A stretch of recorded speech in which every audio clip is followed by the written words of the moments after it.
푸틴은 아마 이제 이 영토를 빼앗지 못하고 뭐 전쟁이 끝난다 이러면 아마 영원한 역사의 죄인이 될 겁니다. 그래서 푸틴으로서는 어떤 방법으로서든 이제 탈환하려 할 테고요. 또 젤렌스키는 이거를 가지고 있어야지 나중에 휴전협정 과정이나 뭐 이런 생각에서 이제 뭐 우위를 점할 수 있기 때문에 결단코 이걸 지키려고 할 겁니다. 그렇지만 회복하는데 제가 볼 때는 뭐 10년 이상 소요될 거고. 교수님이 우리나라 국가정보기관인 국정원과 국회정보위원회, 국가안보전략연구원, 한국행정연구원, 국가안보랑 국가정보를 다루는 업무에 종사했는데 이 중에서 대표적 사람들이 아는 기관은 국정원인 것 같아요. 네, 그렇습니다. 또 사실 거기에서 평생을 있었고요. 네, 여기 몇 년 정도 계신 한 30년 이상 있다 보면 됩니다. 아, 30년 동안. 예. 그럼 굉장히 고위직으로 나오셨긴 나올 때는. 그거는 뭐 보통 안 밝히니까요. 아, 예. 뭐 안 밝히면 뭐 약간 뭐 그런 블랙 용어 같은. 그건 아니고요. 원래 이제 정보기관은 네. 신문을 밝힐 수 있는 사람은 원장하고 차장, 그 다음에 이제 기술실장, 요게 국한되어 있습니다. 아. 뭐 사실 이제 퇴직하고 나서 뭐 밝혀도 뭐 그런 어떤 페널티를 받지 않겠습니다만은 네네네. 뭐 그게 이제 나름대로 불문율이죠. 그 자체가 이제 정보기관이 원래 조직 인원 예산은 공개하지 않는 게 이제 원칙이니까요. 예. 혹시 뭐 주로 어떤 일을 다뤘는지 여쭤볼 수 있나요? 큰 카테고리만. 네, 뭐 안보 관련, 안보. 이제 보안 관련 이런 업무에 종사했습니다. 예. 그러면 이제 최근에 있었던 사건은 또 안 여쭤볼 수 없는데 얼마 전에 계엄령이 있었고 예. 또 지금 이번에 탄핵 표결이 됐고 예, 했었는데 우선 처음에 있었던 계엄령이 이런 사건이 있었을 때 아무래도 그 또 국가기관에서 종사했던 분이니까요. 예. 또 이 국정원과 관계된 분도 이번에 좀 연루가 됐었잖아요. 좀 어떤 생각이 드셨나요? 글쎄요, 저도 이제 뭐 깜짝 놀랐습니다. 새벽에 이제 네. 저 카톡을 받고 이제 알았는데요. 처음에는 사실 이게 뭐 가짜뉴스냐, 딥페이스냐, 뭐 이제 이런 생각을 했습니다만은 이제 팩트라는 거를 확인을 하고 제일 먼저 제가 이제 사실은 확인한 거는 혹시라도 제가 이제 헌법을 잘못 알고 있는 거 아닌가. 뭐냐 하면 이제 탄핵을 이제 하는 조건하고 달리 이전에 계엄령이 발동되었을 때 계엄은 대통령의 이제 고유 권한이라고 할 수 있습니다. 뭐 그 비상사태에 대한 판단도 어떻게 보면 대통령의 고유 권한이라고 할 수 있을 테고요. 다만 이제 현행 헌법상에 보면은 과거에 몇 차례 계엄령이 있었을 때 그 계엄령으로 인해서 이제 국민의 어떤 그런 뭐 자유와 권리와 인권이 이제 제약당하고 그게 어떤 그 정치권의 어떤 정권 변동이나 이런 데 큰 영향을 주는 사건이 있으면서 사실 이제 육공화국 헌법을 만들 때 계엄의 요건을 굉장히 엄격하게 규정해 놨는 걸로 제가 이제 인식을 하고 있었습니다. 네. 그래서 혹시라도 제가 대통령이 계엄을 하고 국회에서 이 계엄을 해제 요구를 할 수 있다. 아닐까 하는 순간적으로 그렇지 않으면 어떻게 이제 계엄을 했을까 이런 막연한 생각이 순간적으로 들어서 헌법부터 먼저 이제 찾아보니까 계엄을 이제 하고 나서 국회가 해제 요구를 하면은 동의안을 통해서 해제 요구를 하면 즉시 이 계엄을 해제해야 된다. 이런 조항을 다시 확인하고 뭐 정말 어떻게 보면 이건 하나의 결국은 해프닝에 불과하겠다. 그렇게 왜 그러냐면 지금 현재 우리나라 정치 구조가 뭐 사실 이제 야당이 거의 뭐 190석 가까운 의석을 차지하고 있고요. 이 과반수 이상의 찬성이면 해제할 수 있는 이 계엄 요건을 뭐 설령 국회를 봉쇄한다고 하더라도 국회 밖에서 이거를 이제 어떤 요건만 갖춰서 심지어는 뭐 지금은 뭐 주음미라는 거 이런 것도 있잖아요. 그래서 예를 들어 온라인상으로라도 요건만 갖춰서 해제 요구를 하면은 해제해야 되는 계엄을 이렇게 어처구니 없이 했을까? 뭐 결국은 제가 볼 때는 몇 시간 내에 해제될 거다. 이렇게 생각하고 이제 편하게 잤습니다. 다른 사람들은 밤을 꼴딱 새웠다고도 하거든요. 야, 근데 어떻게 보면 그거에 대해서 예. 윤석열 대통령이 이제 뒤에 담화를 이제 영상을 몇 개 나왔었잖아요. 예. 거기서 이제 내가 정말 이게 계엄령을 하고 그렇게 예. 할 거였으면 국회를 그렇게 대충 했겠냐. 예. 그래서 이제 근데 어떻게 보면 정말 제대로 하려고 했으면 어떻게 보면 국회에 못 들어갈 수도 있었을 거라는 의견도 있고 예. 어쨌든 또 다른 측의 의견에서는 어쨌든 국회를 봉쇄하려고 했던 군인들이 투입된 건 맞잖아요. 예, 그건 사실이죠. 네, 이거 어떻게 조금 해석해야 될까요? 계엄 요건이 이제 뭐 어떻게 갖춰지느냐. 네. 이게 이제 정말 계엄을 할 만한 비상사태냐. 그에 대한 판단에 대해서는 이제 이의가 있을 겁니다. 그렇죠. 최종 판단은 사실은 국가 이제 원수죠. 대통령은 행정부의 수반이 이기 전에 국가 원수고 군 최고 통수권자고 계엄권을 발동할 수 있는 헌법상 권한이 보장되기 때문에 그 자체로서는 이제 그건 정치적 판단이 될지 법률적 판단이 될지는 지켜봐야 되겠습니다만은 다만 이제 국회라는 게 이제 국가기관이거든요. 그렇죠. 특히 이제 참 우려스러운 거는 이제 내란죄, 뭐 외환죄 뭐 이런 데 보면은 국가기관을 이제 그 기능을 정지시킨다는 이런 게 이제 굉장히 엄격하게 제한되어 있습니다. 그래서 그런 요건에서 계엄 상황에서 우선은 계엄을 해제할 권한이 있는 해제 요구를 할 수 있는 권한이 있는 국회부터 장악을 하려고 했다. 요거는 조금 절차상의 문제가 좀 있지 않나. 그렇게 보여집니다. 왜냐하면 결국은 물을 수 있는 거는 이제 그 대통령은 계엄령을 발동할 수 있는 권한이 있고 그 다음에 국회는 그거를 해제를 요구할 수 있는 권한이 동시에 헌법에서 주어졌다는 것은 그쪽 그 해제를 요구할 수 있는 요건을 갖추는 것을 방해할 수 있는 권한은 저도 없다는 생각이 듭니다. 그런 점에서 조금 그런 절차상의 문제는 좀 있지 않나. 그런 생각이 들어요. 그러면 이번에 그 계엄령이 실패한 이유는 어떻게 보시나요? 너무나도 디지털 세계 시대라서 이제 모든 국민들이 이제 다 알고 그다음에 모든 국민들이 유튜브 그리고 국민들의 발빠른 의지로 이제 국회로 뛰어가고 이런 것들 때문인 걸까요? 기본적으로 이제 지금 김 작가님 말씀하신 대로 과거에 비해서 이제 그 정보 소통의 수단이 마지막 계엄이 뭐 제가 이제 생각하기에는 한 45년 전. 45년 전이죠. 네. 그때 상황하고 지금하고는 이제 완전히 다르고요. 국민의 의식 수준도 이제 완전히 다르고요. 지금 말씀하신 대로 실시간 뭐 이거 지금 그 SNS라든지 네. 그다음에 뭐 유튜브라든지 다양한 채널을 통해서 즉시 이제 그 정보가 공유되고 있고요. 과거에는 방송국 뭐 신문사만 장악해도 이게 이제 그 정보 자체가 차단될 수 있지만 지금은 그런 세상은 아니지 않습니까? 네. 그런 이제 점이 이제 가장 크다고 보고요. 또 앞에서 말씀드린 것처럼 이 계엄 해제 요건이 명확하게 규정되어 있기 때문에 그거를 뭐 이제 대통령이 계엄을 발동할 수는 있지만은 해제 요구까지 막을 수 있는 권한이 없다. 그래서 어떻게 보면 우리 헌법 정신이 발동할 수 있는 권한과 해제를 요구할 수 있는 권한을 동시에 균형적으로 주었다는 점. 이게 이제 어떤 사실은 계엄이 무용지물이 되는 몇 시간 만에 네. 그냥 무용지물이 되는 뭐 그런 사태가 이러지 않았나 이렇게 생각이 듭니다. 이번 계엄령과 그리고 탄핵 표결이 되는 걸 보면서 외국에서 바라보는 한국의 시선도 굉장히 좀 불안정해진 부분도 있고 한국의 그날 당시에는 잠깐 짧은 해프닝이긴 했지만 비트코인이라는 것도 엄청나게 폭락했다가 다시 제자리에 돌아오고 증시도 안 좋고 하면서 한국 분들이 우리나라의 이런 것들이 너무 안타깝다 이렇게 생각하는 분들이 굉장히 많잖아요. 네. 이런 어쨌든 대통령이 지금 두세 명이나 이렇게 탄핵되고 탄핵될 수 있는 이런 것들이 그래서 좀 어떻게 보시나요? 사실 이제 전 세계에서 이 선진국이라는 이제 나라들은 네. 되게 보면은 뭐 벌써 이제 수백 년간 어떤 그런 제국주의 시대라든지 그다음에 그들 선진국 역시 이제 민주주의를 정착시키는 과정에서 많은 피를 흘렸습니다. 그저 얻어준 게 아니죠. 이제 그 이후에 사실 이제 오늘날 국제 질서라든지 국가의 어떤 시스템에 큰 이제 그 세계화가 이루어진 게 2차 대전 이후의 국제 질서고 그 이후에 이제 서방 세계 서구적인 이제 국가 시스템이 전 세계 보편적으로 이제 이렇게 뿌리를 내렸다고 봐야 되죠. 그 중에서 이제 어떻게 보면은 2차 대전 이후에 신생 독립국이라고 할 수 있겠습니다. 신생 독립국 중에서 기본적으로 산업화를 이룩하고 동시에 민주화를 이룩한 이런 나라는 어떻게 보면 대한민국이 유일한 사례라고 할 수 있고요. 또 우리가 이렇게 이제 어떤 민주주의가 굉장히 성숙되고 국민의 어떤 개인의 자유 의사를 자유롭게 표현할 수 있는 뭐 저희들도 유튜브를 통해서라든지 뭐 얼마든지 개인의 자유 의사를 이제 표현할 수 있잖아요. 그렇지만 이런 나라가 전 세계에 그렇게 흔치 많습니다. 우리는 이 세계에서 살고 있고 이렇게 서방 세계의 질서니까 당연한 것처럼 생각하지만 이게 사실은 이제 인류가 사실 어떤 개인의 자유를 누린 거는 역사가 또 얼마 되지 않거든요.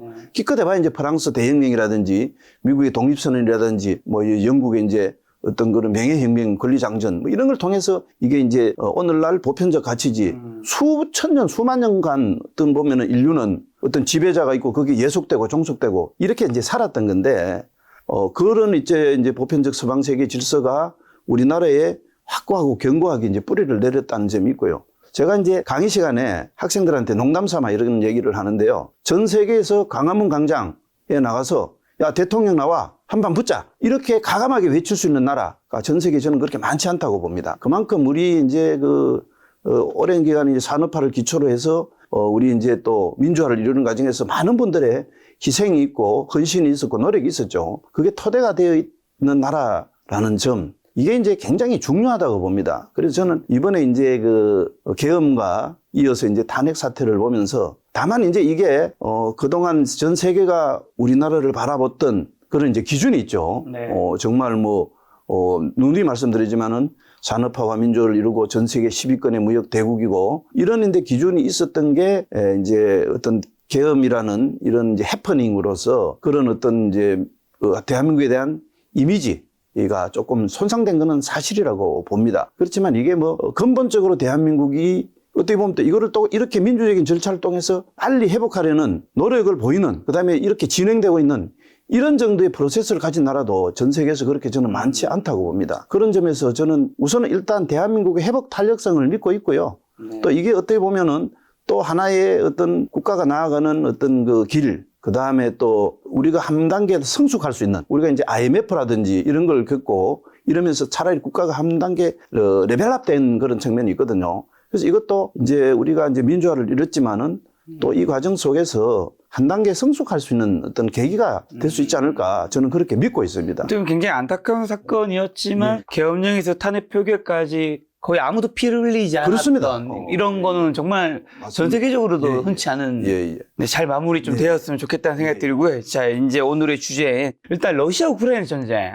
미국 트럼프 대통령은 당선되었고 아직 이제 집권은 안 했지만 어쨌든 러시아 우크라이나 전쟁 끝나진 않았단 말이죠. 현재 정확한 상황은 어떻게 되고 누가 이기고 있다고 보시나요, 교수님은? 이제 사실 그 전쟁 상황에서 보면은요, 네. 각자가 이제 자기들 전황을 발표를 합니다. 그렇죠. 러시아는 러시아대로, 우크라이나는 우크라이나대로. 뭐 사실 그 이외에 이제 여기에 현재는 뭐 나중에 북한이 참전했지만은 다른 나라의 어떤 군대가 가 있는 경우가 없고요. 어쨌든 싸우는 거는 우크라이나, 러시아 양자가 맞붙어 싸우는 거거든요. 그렇죠. 그래서 정확한 전황은 어떻게 보면은 정말 객관적으로 내려볼 수 있는 사람이 있어야 되는데 그게 부재한 상태에서는 알 수가 없다고 보는 게 정확합니다. 어떻게 보면 이제 러시아는 러시아대로, 우크라이나는 우크라이나대로, 심지어는 이제 미국이나 나토도 그들 나름대로의 전략적 차원에서 얘기를 한다고 보면은 됩니다. 그렇다고 그러면 언론이나 뭐 군사 전문가들의 분석은 정확할까요? 저는 그것도 상당히 많은 어떤 그런 주관성이 개입돼 있고 어떤 자칫하면 허위 정보라든지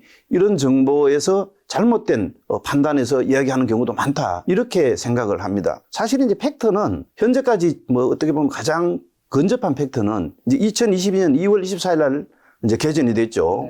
그 이후에 이제 일단 그 우크라이나를 침공한 러시아가 우크라이나의 대개 이제 4개 지역 영토라고 합니다. 주로 이제 친러시아계가 많이 살고 있는 그런 영토를 침공을 해서 장을 했는데 그게 이제 우크라이나 전체 영토의 한 20% 정도 된다고 하죠. 인구도 이제 우크라이나 인구 전체의 한 16% 정도가 되는 70만 명 가량이 거기에 이제 살고 있다. 요게 이제 현재까지는 공식적으로 거의 확인된 바고요.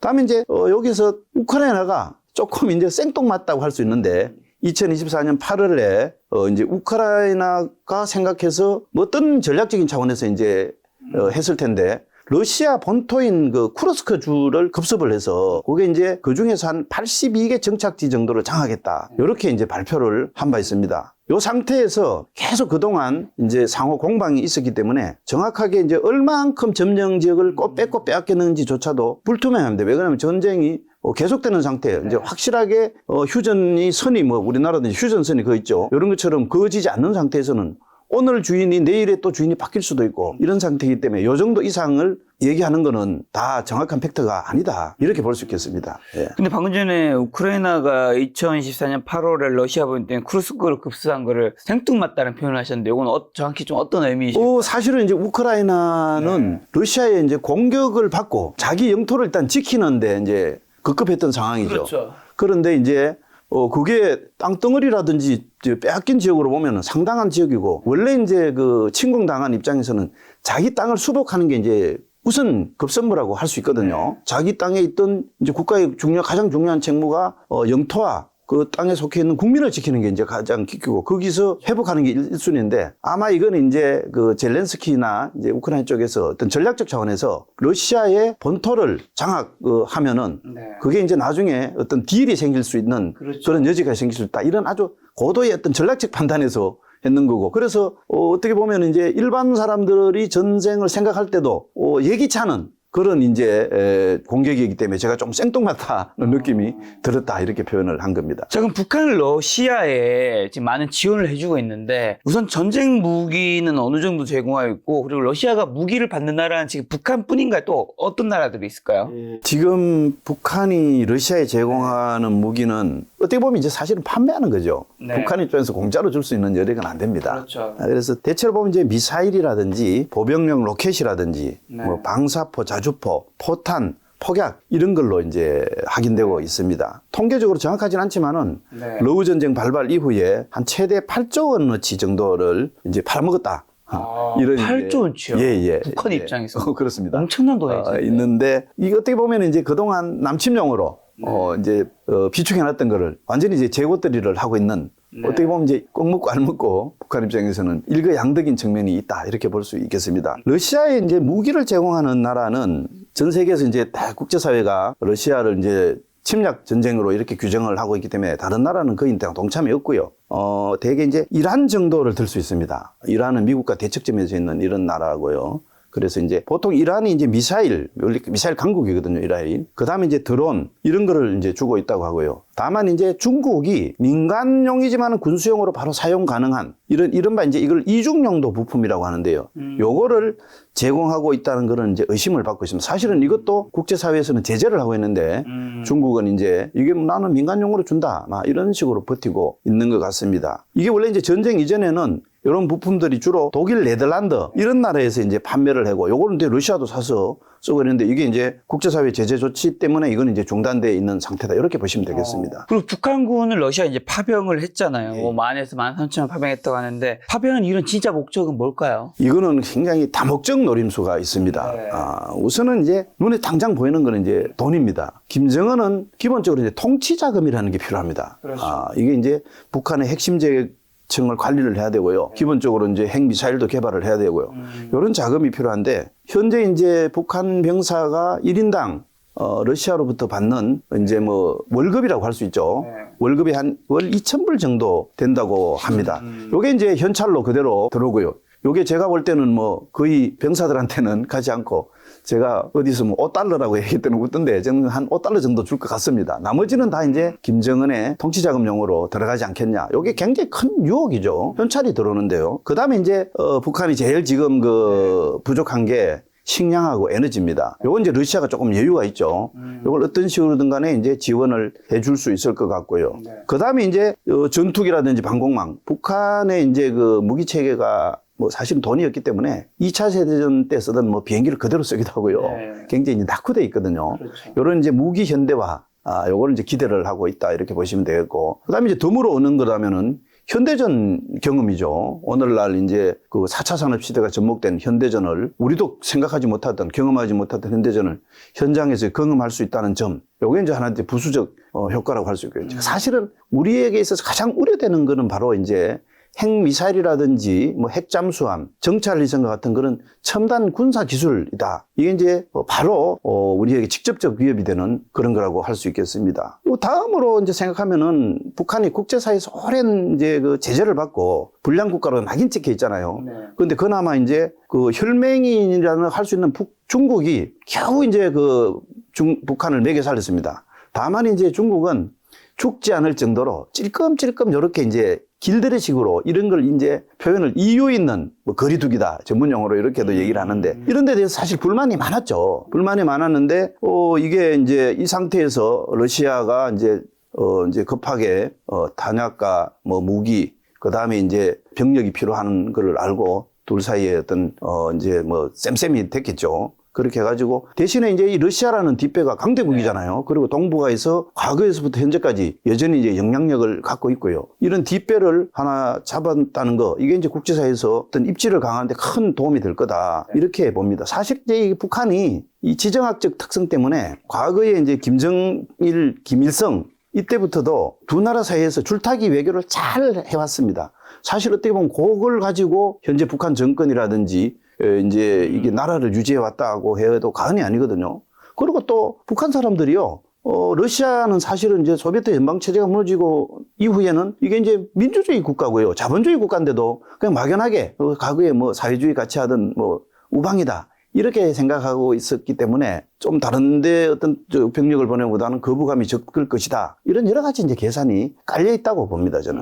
예. 북한군의 인명 피해가 당연히 있을 텐데 그게 크면 추가 파병해야 한다는 의견도 있던데요. 현재 북한이 이제 배치된 데가 바로 이제 네. 러시아 본토를 빼앗긴 이제 네. 쿠르스크 지역입니다. 이 푸틴은 아마 이제 이 영토를 빼앗지 못하고 뭐 전쟁이 끝난다 이러면 아마 영원한 역사의 죄인이 될 겁니다. 이 강대국이 남의 나라에 이 남의 나라 뺏은 거는 보통 이제 기억을 안 하죠. 뺏긴 거를 이제 아픈 거를 기억할 겁니다. 그래서 푸틴으로서는 어쨌든 간에 이거를 어떤 방법으로서든 이제 탈환하려 할 테고요. 또 젤렌스키는 이거를 가지고 있어야지 나중에 빼앗긴 다른 이제 지역에서 일부를 이제 찾거나 휴전협정 과정이나 뭐 이런 생각에서 이제 뭐 어떤 우위를 점할 수 있기 때문에 절단코 이걸 지키려고 할 겁니다. 네. 그러다 보니까 여기 이제 굉장히 그 전쟁이 치열하고 사실 이제 전쟁에서 보면은 이게 이제 러시아는 이제 회복하려고 하고 이제 우크라이나는 이거를 이제 뺏은 걸 지키려고 하죠. 네. 대개 보면은 이제 뺏으려고 하는 쪽은 지키려 하는 쪽보다 2배 내지 3배 이상의 병력이 필요하고 병력 손실이 필요합니다. 그렇다면 이 쿠르스크 지역이 가장 이제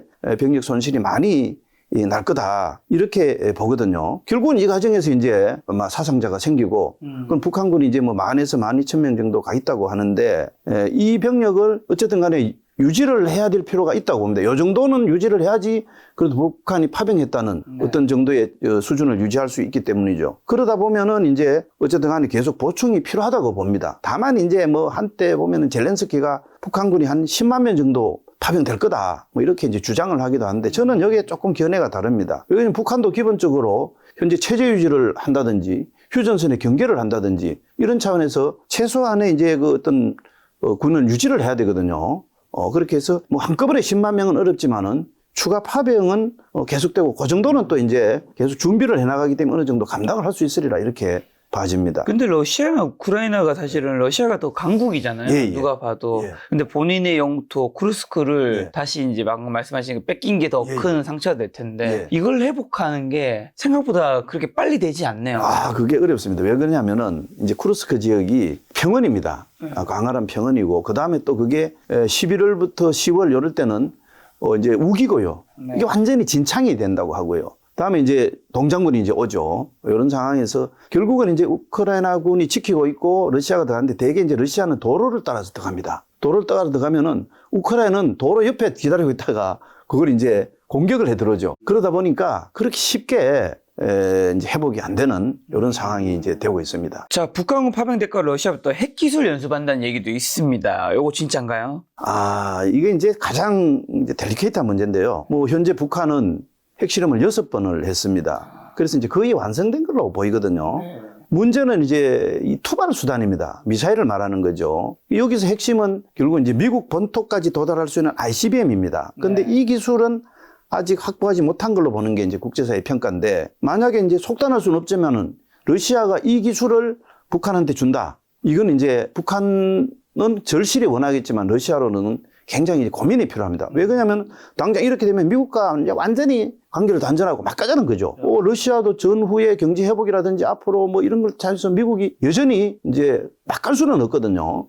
그런 상황이고 또 어떻게 생각하면 그게 이제 국제관계는 영원한 적도 없고 우방도 없다고 생각하는데 자기를 겨냥할 수도 있는 부메랑이 되올 수도 있죠. 그렇기 때문에 굉장히 요거는 어떤 조금 더 지켜봐야 할 문제 같습니다. 자, 북한군 파병으로 그럼 전쟁 양상은 좀 변화가 있나요? 지금 이제 북한군이 러시아에 파병된 게 게임 체인저인 거는 분명합니다.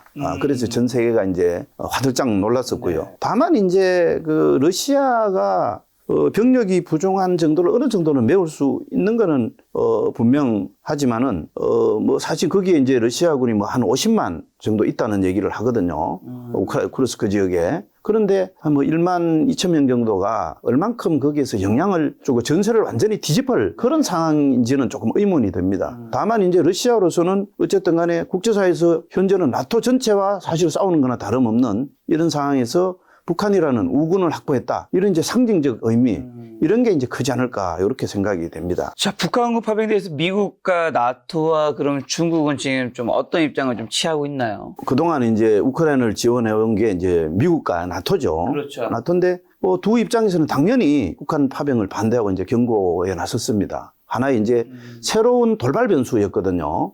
그리고 이제 당장 영향을 안 주지만 어떤 게임 체인저가 될 수 있라는 이제 앞으로 어떻게 진행될지 모르기 때문에 기본적으로 이제 조치를 했죠. 그래서 어떻게 보면 더 이상 파병은 결코 용납하지 않겠다. 이런 걸 보여주기 위해서 이제 우크라이나에 지원했던 그 미사일 사거리 제한을 이제 해제해 준다든지 추가로 이제 뭐 돈을 지원해 준다든지 이런 조치를 했죠. 다만 이제 중국 같은 경우는 드러내놓고는 반대를 할 수 없는 약간 이런 이제 입장인데 최근에 뭐 시진핑이라든지 아니면 기타 중국 내에서 취하고 있는 여러 가지 이제 조치를 통해서 굉장히 이제 불쾌함을 드러내고 있는 거는 사실입니다. 사실 이제 중국이 한반도 내에서 특히 이제 동북아에서 나름대로 이제 자기의 어떤 그런 위상을 갖고 있는 거는 북한이라는 존재가 굉장히 중요하거든요. 이게 이제 그래서 중국은 기본적으로 현재까지 기조가 현상유지입니다. 한반도의 현상유지. 그리고 또 이게 이제 그동안 북한이라는 이 불량 국가를 그나마 핸들링 할 수 있는 유일한 나라가 중국이다. 이걸 갖고 이제 국제사회에 이제 큰 소리도 치고 육자회담 하면은 뭐 의장국도 맡고 이랬습니다. 과거에. 그랬는데 이게 이제 북러가 밀착되고 특히 이제 러시아 파병까지 하게 되면서 이게 이제 무너진 겁니다. 어떻게 보면은 참 해면을 중시하는 중국에서는 이게 정말 체면을 완전히 구긴 거다. 이런 걸로 이제 생각을 하고 자기들의 이제 동북아시아 전략에도 차질이 있다. 뭐 이렇게 생각하고 있는 것 같습니다. 그럼 북한과 러시아 파병인데 실제로 북한 주민들 사이의 민심은요, 좀 흔들리는 부분이 있나요? 아니면 정부가 그걸 잘 통제하고 있나요? 여러 소식 등을 전해서 이제 전해지는 바를 보면은 파병 사실이 이제 아름아름 퍼지고 있는 거는 사실로 보입니다. 뭐 중국 국경을 통해서 들어오기도 하고 우리가 이제 대북 방송을 하고 또 이제 가족들도 있고요. 이런데 그렇지만은 북한이 이걸 이제 철저하게 엄격하게 통제하겠다고 하고 있습니다. 뭐 이제 어떻게 보면 이제 사망 사실이나 부상 사실도 절대로 유포하면 안 된다. 이렇게 이제 나름대로 엄격하게 통제를 하기 때문에 공식적으로는 표면화되지 않고 있는 걸로 알려지고 있습니다. 다만 이제 끝까지 숨길 수는 없겠죠.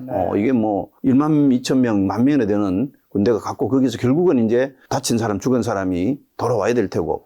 이렇기 때문에 어떤 식으로든 간에 지금까지 북한의 이제 어떤 프로파간다 이런 게 굉장히 강하거든요. 아마 그럴듯한 명분을 만들어낼 걸로 보입니다. 이제 전쟁이 반미 전쟁이다. 이렇게 포장을 할 수도 있고요. 그 다음에 이제 우리가 러시아하고 뭐 이제 이렇게 조약을 맺고 원래 우리가 러시아하고 친했던 나라 아니냐. 그래서 도와주러 갔다. 뭐 이런 식으로 해서 되게 이제 보통 그런 걸 하려면은 주민 학습 과정 이런 걸 먼저 거칩니다. 그렇게 해서 어느 정도 의식을 이렇게 바꿔놓고 그렇게 해서 이제 공개를 하고 이런 어떤 내부 절차를 밟을 걸로 보입니다. 그래서 어떤 사람들은 뭐 보면은 북한이 이것 때문에 뭐 내부 동료가 일어나고 뭐 무너질 거다. 뭐 이제 이런 얘기도 하고 생각하지만 저는 현재로서는 그렇지 않다고 생각을 합니다. 물론 이제 이런 것들이 부정적인 요인들이 계속 쌓여 나가면은 궁극적으로 북한의 체제에 위협이 되겠지만 당장 이 건만 갖고 북한 붕괴가 단초가 된다. 그건 조금 성급한 판단이다 봅니다. 왜 그러냐면 그만큼 아직까지는 내부 총재가 작동하고 있고요. 또 북한 주민들이 잘 길들여져 있습니다. 그렇기 때문에 아직 요거 가지고만 북한의 어떤 내부 혼란 붕괴를 저는 단정하지 않습니다. 또 뭐 그렇다고 우리나라처럼 디지털 세상도 아니고. 예, 북한은 디지털이 없고요. 휴대폰을 쓰지만은 휴대폰도 뭐 지금 쓰지만 그거는 인터넷입니다. 우리 것처럼 인터넷이 아니고요. 아무것도 볼 수 없는 깜깜이 휴대폰에 불과합니다. 자, 그럼 러시아, 우크라이나가 한국에게 바라는 것도 있나요? 러시아 입장에서는 사실 한국도 중요한 파트너입니다. 사실 1990년에 이제 우리가 양국이 소련하고 그때 이제 노태우 정부 시절에 수교를 했고요. 그 이후에 우호 관계를 계속 해왔고요. 우리가 이제 차관도 줬습니다. 사실은 그때 차관도 줬고 이 교역 규모도 전쟁이 일어나기 전까지는 보통 연간 한 100억에서 200불 정도, 200억 정도에 이제 달하는 그런 규모에 달했거든요. 근데 러시아하고 북한은 사실은 교역이 거의 없었다고 봐도 과언이 아니었습니다. 앞으로 이제 또 전쟁이 끝나고 나면은 러시아는 이제 전쟁 후유증을 극복하고 복구를 하고 이렇게 하려면은 이제 경제적인 어떤 그런 문제가 닥칠 텐데 거기에서는 미국도 중요하지만 한국도 절대적으로 이제 필요하다고 봅니다. 그때 어떻게 보면 전쟁 때문에 이제 어쩔 수 없이 한국이 이제 염려하는 북한과 손을 잡았지만은 한국과 완전히 원수가 되는 걸 바라지 않다고 봅니다, 저는. 최근에 보면 이제 뭐 우크라이나에 한국이 살상무기 지원하면 가만두지 않겠다. 뭐 어떻게 가만두지 않겠다는 지는 모르겠습니다만은 두고 보자는 사람은 결코 별로 안 무섭죠. 그렇지만은 이것도 어떻게 보면은 더 이상 나쁜 관계로 가지 않고 싶다. 그래서 살상무기 이런 건 절대 지원하지 말자. 우리도 속사정이 있다. 막 이런 거를 어떤 보여주는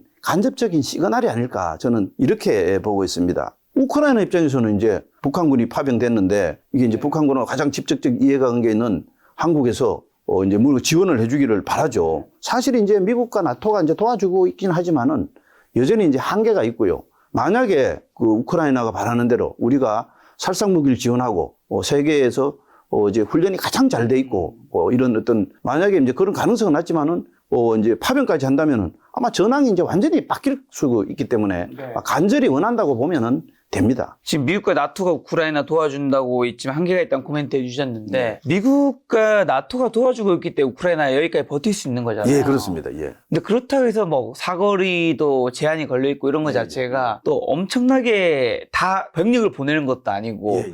도대체 미국과 나토는 이 전쟁에서 뭘 바라는 거예요? 깊이 연관되기에는 이제 소련도 강대국이고 핵보유국이고 부담스럽습니다. 그래서 일단은 나토를 이제 또 지켜야 되는 입장이 있습니다. 네. 왜 그러냐면 이제 우크라이나를 지켜야지 나토가 이제 지켜야 되는. 왜 그러냐면은 우크라이나는 이 지정학적인 위치가요. 나토 입장에서는 러시아가 우크라이나를 완전히 이제 영향력 하에 두면은 바로 코앞에 러시아의 위협이 있습니다. 러시아의 위협은 역사적으로 보면은 우선은 가장 가까이 있는 거기는 이제 과거의 위성 국가들이 있죠. 폴란드, 헝가리, 뭐 체코 이런 데는 와서 그냥 완전히 버르장머리 고치겠다고 와가지고 파병들 하고 뭐 했고요. 그런 아픈 기억들이 있습니다. 이제 대신에 또 이제 뭐 러시아는 러시아대로 이제 만약에 우크라이나가 나토에 가입한다거나 뭐 그렇게 되면은 모스크바 턱 밑에 와 있죠. 러시아도 유럽에 당한 기억이 많습니다. 과거에 폴란드가 모스크바까지 점령했던 적이 있었고요. 그 뒤에 이제 우리가 잘 알다시피 나폴레옹, 히틀러한테 당했죠. 그죠? 이게 원래 이제 우리처럼 뭐 산악이라 이런 경계가 있는 거 아니고요. 대평원이기 때문에 바로 갈 수 있습니다. 그런 차원에서 이제 나토는 미국은 이제 나토의 이제 일원이죠. 일원이기 때문에 지원을 해주되 이제 우크라이나가 어느 정도 버텨가면서 이제 나중에 러시아 영향력이 결국은 나토까지 미치지 않을 정도까지만 이렇게 하는 게 이제 기본 목적이라고 보죠. 자, 그럼 한국이 우크라이나에 살상무기 지원할 가능성은 있나요? 저는 이게 지금 동북아 지정학적인 측면이나 그 다음에 러시아의 국제적 어떤 강대국이죠. 위상에 본다면은 정말 신중하게 접근을 해야 된다고 봅니다. 말하자면은 우크라이나보다는 어떻게 보면 우리한테 러시아가 더 중요하다. 이렇게 단적으로도 말씀드릴 수 있습니다. 뭐 지금 자칫 선악 구도를 가지고 러시아는 악, 우크라이나는 선 이런 구도로 우리가 생각할 수가 있는데 네. 국제관계는 그게 아니거든요. 그렇죠. 그래서 어떻게 보면 국익이 우선하는 게 냉철한 이제 국제사회인데 다만 이제 저는 러시아가 북한의 파병을 받았다.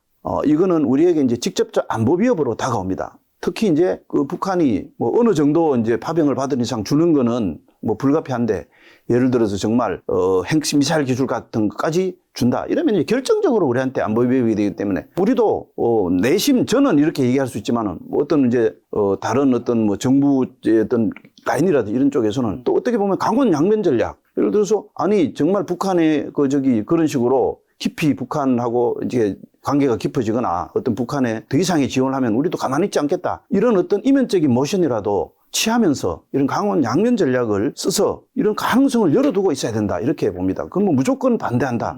이것도 아니라고 봅니다. 국제관계가 선악의 논리가 아니라 국익이 우선이라는 걸 전 세계가 지금 다 보여주고 있는 게 사실 미국과 나토가 전력으로 다 도와주면 러시아가 오히려 사실상 그렇죠. 밀릴 수도 당연하죠. 있는 거고 그렇다 해서 뭐 북한도 뭐 러시아를 도와주는 게 선을 도와주고 뭐 이런 게 아니라 자기들의 국익인 거고 러시아도 우크라이나 치고 들어간 게 자기들의 국익인 거고 사실 그리고 한국도 어떻게 보면 살상무기까지 지원하지 않는 거는 할 수도 있지만 우리나라 또 국익에 어쩔 수 없는 전 세계적으로 자기 나라가 제일 중요한 거니까. 그렇습니다. 모든 게 자기 나라의 국익이 중요합니다. 국제사회는. 맞습니다. 예. 자, 러시아 우크라이나 전쟁 그럼 앞으로 좀 어떻게 될까요? 이제 1월 20일에 트럼프가 집권하는데 트럼프는 내가 대통령 되면 24시간 내가 끝낸다. 뭐 사실 지금부터 24시간 끝낸다는 거 진짜 24시간 끝낸다기보다는 지금부터 물밑 작업을 해서 그때 이제 정리하는 것들이 나올 수는 있겠죠. 언제 어떻게 끝날까요? 저는 뭐 이제 24시간 선거 과정에서도 큰 소리 치고 했잖아요. 그렇죠. 그런데 이제 사실은 뭐 물론 이제 트럼프의 이 이제 그 화술은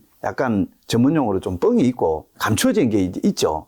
있는데 어떻게 생각하면 단순한 허풍이 아닐 수도 있습니다. 어떻게 보면 이제 트럼프는 타고난 협상가죠. 네. 그래서 예를 들어 젤렌스키한테는 현재 당장 전쟁을 멈추지 않으면 모든 지원을 끊겠다. 이렇게 이제 얘기할 수 있고요. 또 러시아 푸틴에게도 만약 여기서 전쟁을 중단하지 않으면은 내가 정말 뭐 우크라이나에 살상 무기든 안 되면 뭐 말은 할 수 있는 거 아니에요. 네. 진짜 군대를 보낼 수도 있다. 뭐 이런 식으로 이제 서로 뭐 협박까지 하고 이제 이렇게 할 수 있겠죠. 사실 이제 트럼프는 바이든은 조금 신사적이죠. 보면은 약간 이제 신사적이지만 트럼프는 철저한 이제 그 협상가입니다. 그렇기 때문에 이거를 이제 우크라이나도 알고 있고 러시아도 알고 있습니다. 그러면은 이제 사실 두 나라도 이 전쟁이 3년 이상 가면 지칩니다. 물론 뭐 과거에 뭐 100년 전쟁 이런 게도 있었지만 6.25도 3년이죠.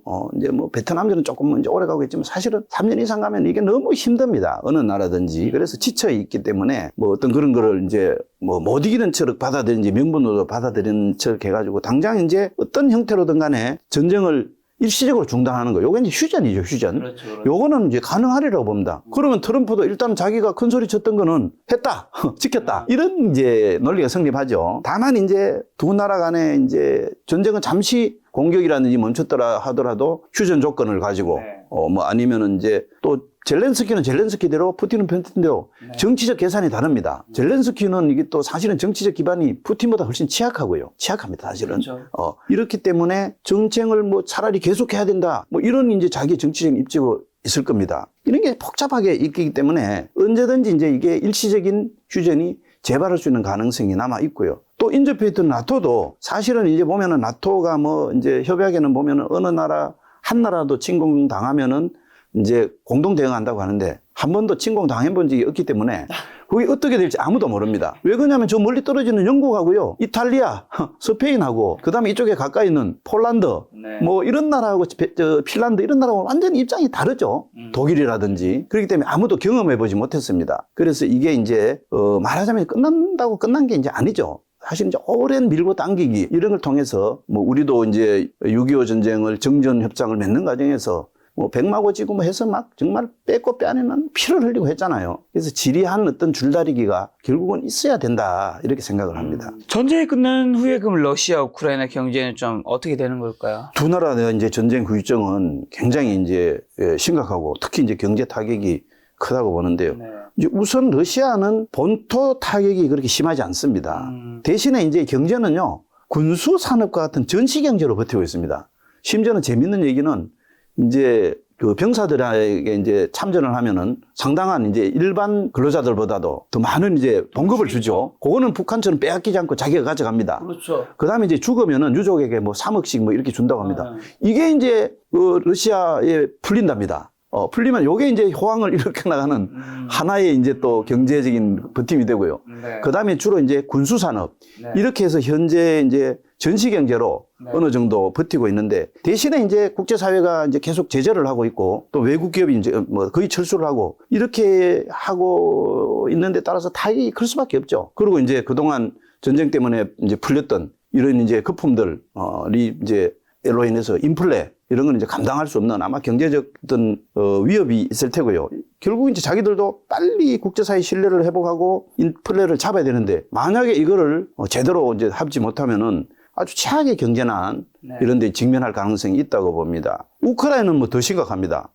이제 나라도 작고, 인명피해는 말할 것도 없고, 물리적 피해가 뭐, 우크라이나 거의 전역에 걸쳐서 발생해서요. 주거라든지 인프라, 산업시설이 거의 뭐 파괴됐고요. 이제 피해 복구에 필요한 비용이 뭐 천문학적으로 들어갈 거다. 이렇게들 다들 예상을 하고 있습니다. 한때 지금도 이제 물론 기존 입장을 유지를 하겠지만 뭐 미국이라든지 EU라든지 나머지 뭐 G7 국가들이 재정 지원을 하고 기술 지원을 하겠다. 전쟁이 끝나고 나면은. 우리도 뭐 이제 그런 입장을 가지고 있었죠. 그렇지만 회복하는데 제가 볼 때는 뭐 10년 이상 소요될 거고 아주 엄청난 어떤 그런 경제적인 어려움을 겪리라 이렇게 봅니다. 자, 러시아, 우리가 많은 분들이 걱정했던 게 러시아의 핵무기가 굉장히 많다는 거죠. 핵무기는 어느 정도나 있고 혹시나 실제로 핵무기 뭐 막판이라도 뭐 전략이든 전술이든 두 가지 핵무기가 좀 나뉘잖아요. 그런 핵무기 쓸 가능성이라도 좀 있을까요? 보통 이제 현재 정확한 거는 뭐 아닙니다만은 러시아가 보유하고 있는 핵무기는 대개 한 5,000여 기 뭐 이제 이상, 그 미국하고 뭐 삐까삐까합니다. 그 이제 비슷한 수준인데 사실은 이제 핵무기가 무기의 끝판왕이기 때문에 일정 규모를 넘어서면은 네. 이 보유소가 큰 의미가 없습니다. 뭐 1000개나 2000개나 뭐 똑같지 않습니까? 사실 그렇죠. 어떻게 보면은 과거에 이제 냉전 시대에 서로 이제 경쟁을 하면서 이게 이제 늘어난 점이 있었고요. 그러면 이제 러시아가 뭐 핵무기를 쓸 거냐? 최근에 이제 몇 번 큰 소리 쳤죠. 핵무기를 쓸 수도 있다. 네. 뭐 그게 이제 전략핵이 되든 전술핵이 되든지 이 핵무기를 쓴다고 이제 하는데 물론 모르겠습니다. 그게 최종적인 판단은 이제 푸틴이 이제 하는 거기 때문에 아무도 그 생각을 정확하게 알 수는 없지만 미루어 짐작해 본다면은 현재 이제 국제사회에서 러시아가 만약에 핵무기를 쓴다 이렇게 할 때 거기에 가담하고 찬동할 수 있는 나라는 제가 볼 때 뭐 이란이나 북한 정도 나머지는 없다고 봅니다. 뭐 그래도 지금 이제 러시아를 중국과 인도가 이제 간접적으로 뭐 이제 뭐 여러 가지 지원 형태 뭐 이제 가스도 사주고 이렇게 이제 도와주고 있는데 이 두 나라도 예외가 아닐 거라고 봅니다. 사실 이제 핵무기는 2차 대전 이후에 한 번도 사용하지 않았죠. 만약에 저는 이렇게 얘기를 하고 싶습니다. 러시아가 만약에 핵무기를 쓴다면은 푸틴은 물론이고 러시아도 지구상에서 사실상 사라지는 결과가 초래된다는 것을 푸틴도 알고 있을 겁니다. 그래서 그렇게 쉽게 핵을 사용하는 데는 제약이 따른다 이렇게 저는 생각합니다. 자, 그럼 푸틴 대통령 러우 전쟁에서 이끌어낸 주요 군사적 성공과 실패는 어떻게 되고 전쟁 잘한 걸까요? 못한 걸까요? 푸틴 입장에서. 푸틴이 이제 사실은 소비에트 체제가 붕괴되면서 이 러시아가 3등 국가로 전락을 했잖아요. 네. 근데 이제 사실 이제 푸틴이 오늘날 푸틴이 있게 된 거는 이 과거 러시아 제국 굉장했죠. 그 다음에 이제 소비에트 체제도 이제 세계에서 양극을 할 정도로 이렇게 네. 이제 막강한 그런 이제 위상을 가졌는데 이거를 이제 회복하자 이 기치를 가지고 푸틴이 이제 자기 이미지를 쌓으면서 그걸 바탕으로 이제 집권 기반까지 구축을 했죠. 특히 이제 그동안 체첸, 뭐 조지아, 돈바스 전쟁 이런 걸 하면서 이 사람이 군사적 면에서도 뛰어나다 이런 인식을 이제 국민들한테 심어왔습니다. 이번 이제 우크라이나 침공도 바로 이런 자신의 정치적 입지와 관련이 깊다고 봅니다. 전쟁을 할수록 국민의 지지가 이제 높아가는 이런 거를 이제 겨냥한 건데 다만 이게 이제 원래 특별 군사작전 이렇게 해가지고 3주면 끝낸다 이렇게 이제 큰 소리를 빵빵 쳤는데 지금 3년이 가까워오고 있으면서 사실상 전쟁의 수렁에 빠지는 이런 형태를 보이고 있는데 이게 이제 역사적으로 이제 더듬어 보면요. 과거에 소련이 아프가니스탄을 침공을 했습니다. 냉전 시기 말에. 거기 가서 침공을 해갖고 이제 이 정도 나라 정도를 하고 들어갔는데 10년을 여기에 묶여서 있었습니다. 그래서 결국은 이제 철군을 했는데요. 이게 어떻게 보면 소비에트 체제를 붕괴시키는 한 원인이 되었다고 이렇게 분석들을 하고 있습니다. 어떻게 보면 이런 이제 아픈 기억이 슬금슬금 이제 되살아나는 그런 대목이죠. 어떻게 보면 이제 너무 우크라이나나 젤렌스키 뭐 이 개그맨 출신 아니야 뭐 코미디언 출신이라고 하죠. 뭐 이렇게 하다가 이제 약간 깔보고 이렇게 해서 시작했다가 이제 된통 조금 공경에 처하는 이렇게 보면 어떻게 보면 이제 당장 이게 푸틴의 정치적 위기로 이어지지 않지만은 앞으로 전쟁 후유증을 극복하고 이러는 과정에서 입지에 타격이 생기고 뭐 궁극적으로 잘못되면은 정신지번 기관이 무너질 수도 있다 이렇게 저는 봅니다. 어쨌든 교수님은 트럼프 집권 이후에 전쟁은 일단 휴전은 한다고 보시는 것 같긴 하네요. 트럼프가 어떤 식으로 하는가 제가 볼 때는 바이든하고 다릅니다. 저는 휴전을 시킬 거다. 강제 휴전을 시킬 거다. 이렇게 봅니다.